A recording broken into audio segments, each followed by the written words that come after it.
ഇങ്ങനെ പാടില്ലേ? ഓ, നീ വെറുതെ ഒച്ചയെടുത്ത് അവൾ ഇവിടെ ഇല്ലെന്ന് അറിയിക്കാൻ നിൽക്കണ്ട.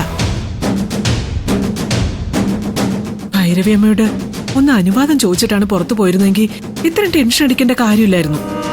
ആ വസുന്ധര ആന്റി ഭൈരവിയമ്മയുടെ മനസ്സ് നിറയെ വിഷം കുത്തി നിറച്ചിരിക്കുക. പണ്ടെങ്ങുമില്ലാത്ത പ്രകൃതമാ ഭൈരവിയമ്മയ്ക്ക് ഇപ്പോ.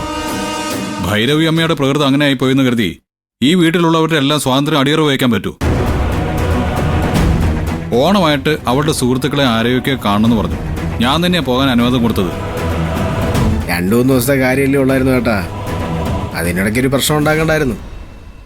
ഭൈരവിയമ്മ അറിഞ്ഞാ പിന്നെ അത് മതി. എന്ത് ഇഷ്യൂ? പിടിച്ചു വിഴുങ്ങൊന്നുമില്ലല്ലോ. എന്ത് വന്നാലും ഫേസ് ചെയ്യാൻ തയ്യാറായിട്ട് തന്നെയാണ് ഞാൻ നിൽക്കുന്നത്. ആ എടാ മോനെ, അറിയാലോ ഓണം വരാൻ പോന്ന്.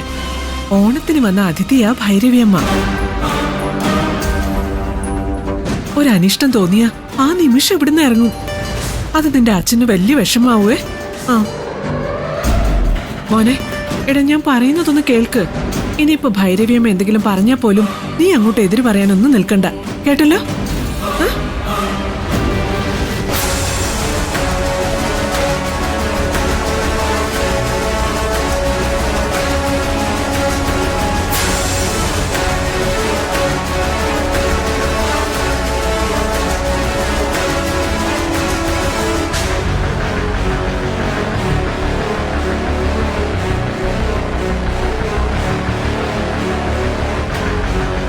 ഒരാളുടെ കുറവുണ്ടല്ലോ. ആ നിധി എവിടെ? നിധി അവളുടെ അത് പിന്നെ നിധിയുടെ ഒരു ബന്ധുവിന് സുഖമില്ലെന്നും പറഞ്ഞ് കോള് വന്നു. അങ്ങനെ പെട്ടെന്ന് ആശുപത്രിയിലേക്ക് പോകേണ്ടി വന്നു. ഈശ്വരമംഗലത്തിന്റെ കീഴ്വഴക്കങ്ങൾ നന്നായിട്ടുണ്ട്. നേരം പുലർന്നാൽ ഉടനെ ഭർത്താക്കന്മാരെ വീട്ടിലിരുത്തിയിട്ട് ഭാര്യമാര് സ്വന്തം കാര്യം നോക്കി പുറത്തേക്ക് പോകുന്നതാണോ ഇവിടത്തെ ശീലം? ഇതിപ്പോ ആർക്കും അസുഖം ആയതുകൊണ്ടല്ലേ ഭൈരവിയമ്മേ? അല്ലെങ്കിൽ നിധി മിടിക്കുക. എല്ലാ കാര്യത്തിലും ഭർത്താവിന്റെ സഹായം വേണമെന്ന നിർബന്ധമൊന്നും അവൾക്കില്ല. സ്വന്തം കാര്യം നോക്കാൻ അവൾക്കറിയാം. അതിനാണ് അഹങ്കാരം എന്ന് പറയുന്നത്. അതെന്തായാലും ഏറ്റു. ദൂരെയെങ്ങും അല്ല പോയിരിക്കുന്നേ, ഇടത്തിപ്പിങ്ങി വരും. പുറത്തേക്ക് പോയ മരുമകളെയും കാത്ത് ഈശ്വരമംഗലത്തുള്ളവർ ഇരിക്കേണ്ട അവസ്ഥയെ ഗതികേടെന്ന് വേണം പറയാൻ. ഇത്രത്തോളം അധപതിച്ചിട്ടുണ്ടാവുമെന്ന് ഞാൻ സ്വപ്നത്തിൽ പോലും കരുതിയില്ല.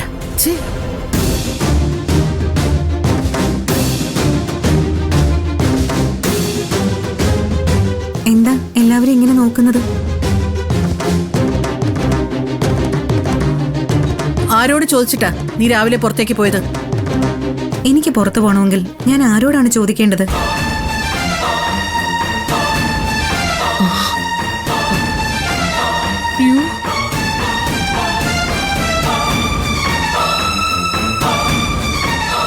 എന്നെ നിയന്ത്രിക്കാനും അനുസരിപ്പിക്കാനും ശരിതെറ്റുകൾ പറഞ്ഞ് ബോധ്യപ്പെടുത്താനും അവകാശവും അതിനുള്ള കഴിവും എന്റെ ഭർത്താവിനുണ്ട്. ഞാൻ എന്റെ ഭർത്താവിനോട് അനുവാദം ചോദിക്കുകയും ചെയ്തിട്ടുണ്ട്.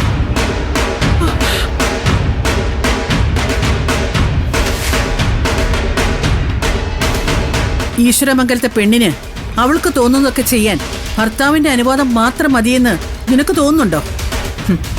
അത് പോരെന്ന് ഭൈരവിയമ്മയ്ക്ക് തോന്നുന്നുണ്ടോ?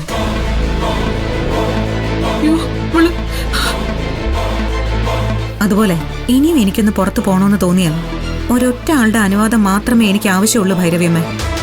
ഈ നിൽക്കുന്ന എന്റെ ഭർത്താവിന്റെ. അത് തിരുത്താവുന്ന കരുതണ്ട ആരും. അത്രയ്ക്ക് തന്റെ ആയോ നിനക്ക്? എന്താ പാർവതി ഇത്? നിന്റെ മരുമകൾ എന്താ ഇങ്ങനെയൊക്കെ സംസാരിക്കുന്നേ? ഗൗതം കേൾക്കുന്നുണ്ടല്ലോ ഇവിടെ പറയുന്നതൊക്കെ. ഭൈരവിയമ്മേ, ചില നേരത്തെ നിധി ഇങ്ങനെയാ. ഞാൻ പറഞ്ഞു മനസ്സിലാക്കാൻ ശ്രമിച്ചിട്ടുള്ളതാ. പറഞ്ഞു മനസ്സിലാക്കിയാലും നേർവഴിക്കൊന്നും വരില്ല. ഇവളെ മര്യാദ പഠിപ്പിക്കാൻ പറ്റുമോന്ന് ഞാനൊന്ന് നോക്കട്ടെ. വാടി ഗൗതം, വീട്. ഇവിടെ എന്ത് ചെയ്യണമെന്നൊക്കെ എനിക്ക് നന്നായിട്ട് അറിയാം. കേറങ്ങോട്ട്.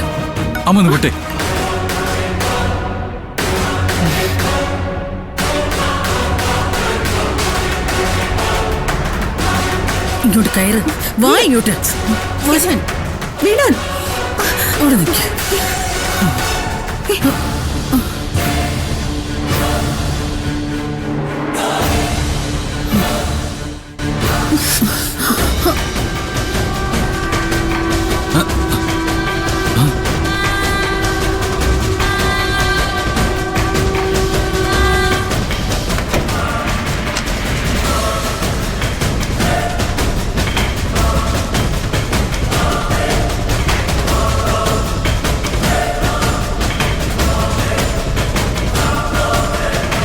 ഭൈരവിയമ്മ ഈശ്വരമംഗലത്തിന്റെയും എന്റെയും മുത്തശ്ശിയാണ്.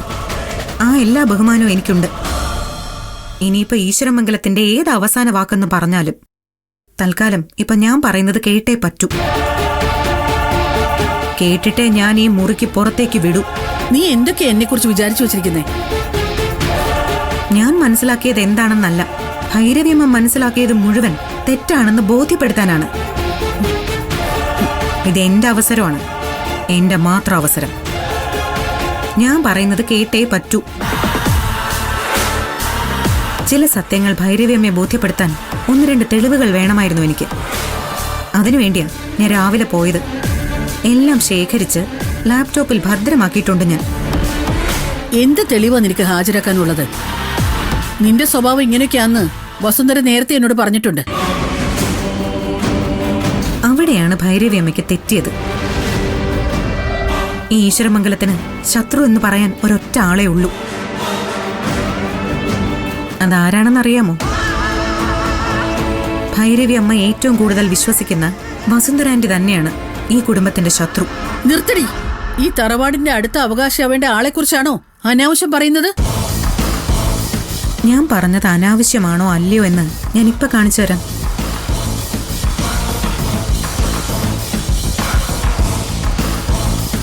ദാ ഇതൊന്ന് കണ്ടു നോക്ക്. ഞാൻ ഈശ്വരമംഗലം ഗ്രൂപ്പ് ഓഫ് കമ്പനീസിന്റെ ഒരു തൊഴിലാളിയും അവിടുത്തെ യൂണിയൻ ലീഡറുമായിരുന്നു. എന്റെ പേര് വിജയൻ. വസുന്ധര മേഡവും ഞാനും തമ്മിൽ നല്ല അടുപ്പമുണ്ടായിരുന്നതാണ്. പക്ഷേ CK ചന്ദ്രബോസ് എന്ന മറ്റൊരു ബിസിനസ്സുകാരന് ഒരു ടെൻഡർ ചോർത്തി കൊടുക്കാൻ വസുന്ധര മേഡവും ഞാനും തമ്മിൽ ഒരു പ്ലാൻ ഉണ്ടായിരുന്നു. ഗൗതം സാറും നിധി മേഡവും ചേർന്ന് പ്രിപ്പയർ ചെയ്ത് വെച്ചിരുന്ന ടെൻഡർ ലോക്കറിൽ നിന്ന് എടുക്കുന്നതിന് വേണ്ടി ഓഫീസിലെ ഗൗതം സാറിന്റെ ക്യാബിന് തീയിടാൻ എന്നോട് പറഞ്ഞത് വസുന്ധര മേഡമാണ്.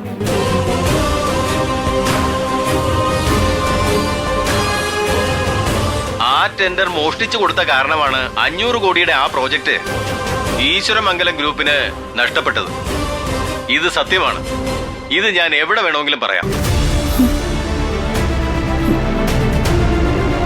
ഭൈരവി അമ്മയുടെ പ്രിയപുത്രി വസുന്ധര മാഡത്തിന്റെ ഒരു കളി.